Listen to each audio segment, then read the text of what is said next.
গোপন চুক্তি এমনও ছিল যে ভারতীয় সামরিক বাহিনীর স্থায়ী উপস্থিতি প্রয়োজনে তারা আমাদের গুরুত্বপূর্ণ অবস্থানগুলো নিয়ন্ত্রণ করবে।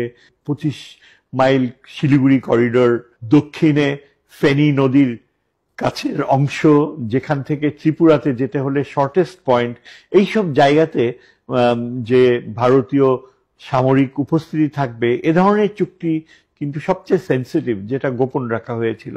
এই যে আমাদের সমুদ্র পথে ভারতীয় নৌবাহিনীর যে অবজারভেশন রাডার ইনস্টলেশন গুলো তাদের নিয়ন্ত্রণে থাকবে, এবং উত্তরবঙ্গে কোনো অবস্থাতেই আমরা যেন চীনকে কোনো ডেভেলপমেন্টের দায়িত্ব না দেই, যাতে ভারত নিজের ইচ্ছায় যখনই সে প্রয়োজন মনে করে 25 মাইল করিডোরকে সমৃদ্ধ করে আরো বাংলাদেশের উত্তরাংশের একটা অংশ, প্রায় 25 থেকে 50 কিলোমিটার অংশ ভারতের সামরিক নিয়ন্ত্রণে নিয়ে যাওয়া, বাংলাদেশের অভ্যন্তরে সামরিক ঘাঁটি, তাদের গোয়েন্দা বাহিনীর উপস্থিতি, রংপুরে তাদের নিরাপত্তা অফিস, এগুলো ছিল সবচেয়ে স্পর্শকাতর বাস্তবতা। এসব স্পর্শকাতর চুক্তিগুলো কিন্তু হাসিনা নিজে থেকে সই করেছে, এবং এগুলো কখনো পার্লামেন্টে আলোচিত তো হয়ই নাই।